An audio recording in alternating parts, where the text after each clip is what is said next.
Talking about the challenges that central bankers in Asia face, broadly, Asia has been the big beneficiary of an accommodative monetary and fiscal policy stance that most Asian economies took over the last 2 years.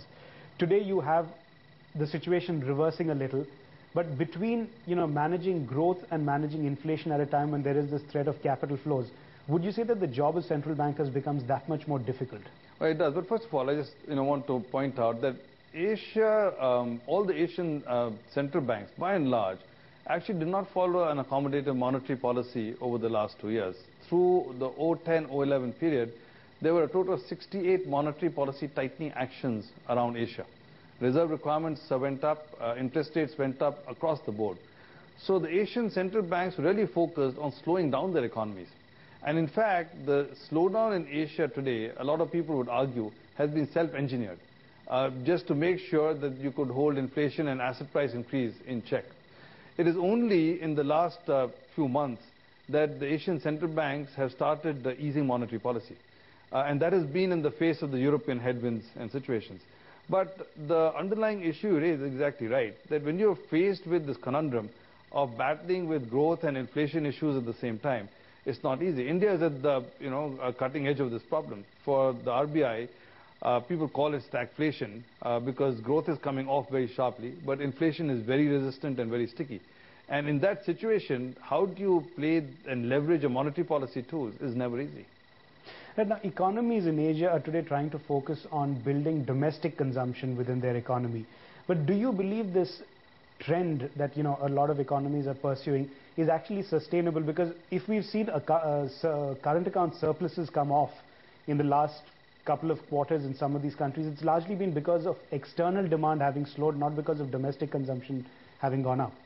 Actually, again, I beg to differ. I think it's a bit of both. I think exports slowed off a little bit. But by and large, if you look at China, if you look at Indonesia, frankly, if you look at India, there is a real domestic consumption story. And you walk into the malls in China, you walk into the streets in Indonesia, people have money power and people are buying. So I think the domestic consumption story, certainly in the large mega markets of Asia, is a real story. In the smaller countries, the Malaysias, Hong Kong, Singapores of the world, there is a finite amount of capacity for domestic demand. So these countries will willy-nilly have to lock themselves into the mega giants in Asia and service those domestic markets. Right? So I don't think it's one size fits all.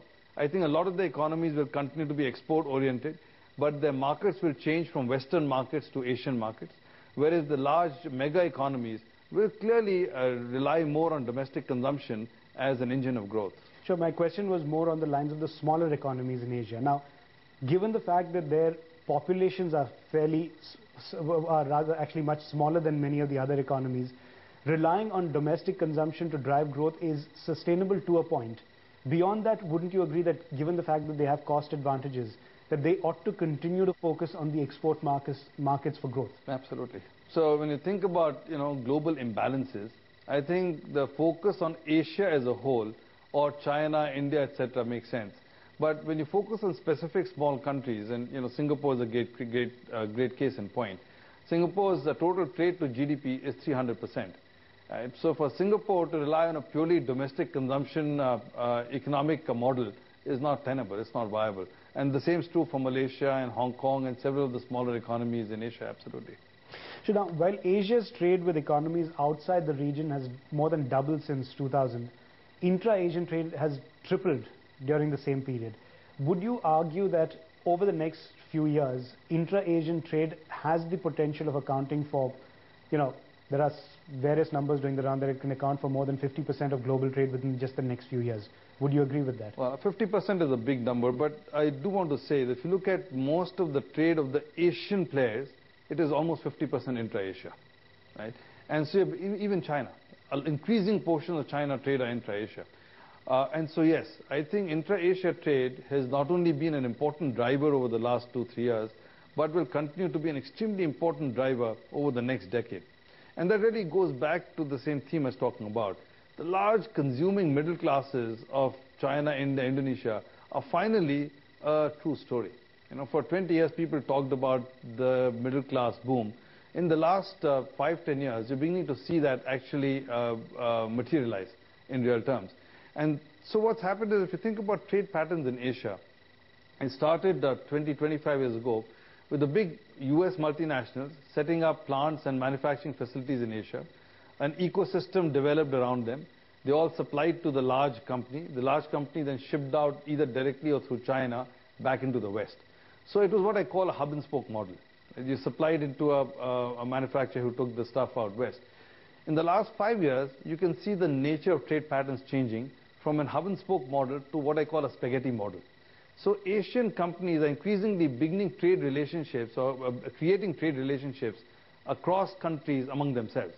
And they're bypassing the hub and spoke, but going to intermediate and end consumption demand. That is going to happen and continue over the next 5, 10 years. It will be a very powerful driver in Asia. Right, now just focusing on DBS, it's been agreed that more foreign banks are going to be allowed into Singapore to open wholly owned subsidiaries and compete with many of the local entrenched banks like yours. How are you viewing it? Would you say that competition has the potential of eating into margins and it's going to become much more difficult from here on? Actually, the reality is that Singapore has been fairly open for some period of time. There are over 200 banks in Singapore.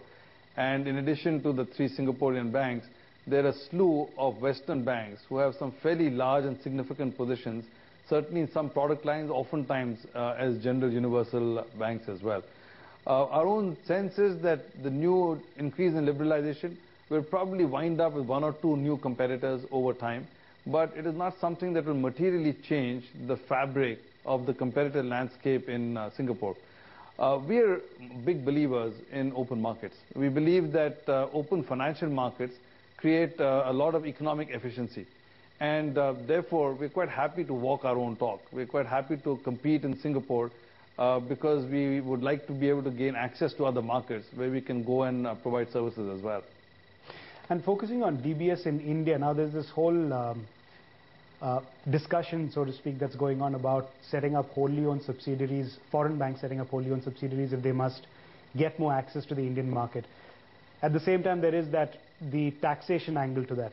How are you viewing it, and would DBS be open to the idea of going the WS way? Well, absolutely. In fact, we have maintained before, DBS is very comfortable with a subsidiary model. And in several of the countries in which we operate, we do operate through subsidiaries. So we're not uncomfortable with the model at all. Our willingness to subsidize in India is really contingent on the regulations coming out in a way that makes economic sense, both for the country as well as for the entity, the bank like ourselves. I think the latest bill in April on capital gains has addressed some part of the problem. There's some more issues around stamp duties which would need to be resolved. But fundamentally, we are quite open to going the subsidization route and expanding our presence in India. We see India as a very important market for us. And therefore, for us to be able to service the customer segments and the businesses we'd like to service in India, footprint is important. And therefore, if the subsidization process allows us to have a reasonable footprint, then it's definitely something that would make sense for us to pursue. Sure, but then this goes back to the capital ponds that we spoke of a little earlier. This is another capital pond that you'd be forced to create in India simply because you have to gain access to this market. It creates inefficiency of the use of capital then. Well, that's true. And I do believe that. That is a fundamental thing. But this is the point you made, that at the margin, banks are going to have to start learning to live with what the local regulations are. That's our fundamental belief. We live with local regulations and we can play with them. Now, that doesn't take away from what I said earlier.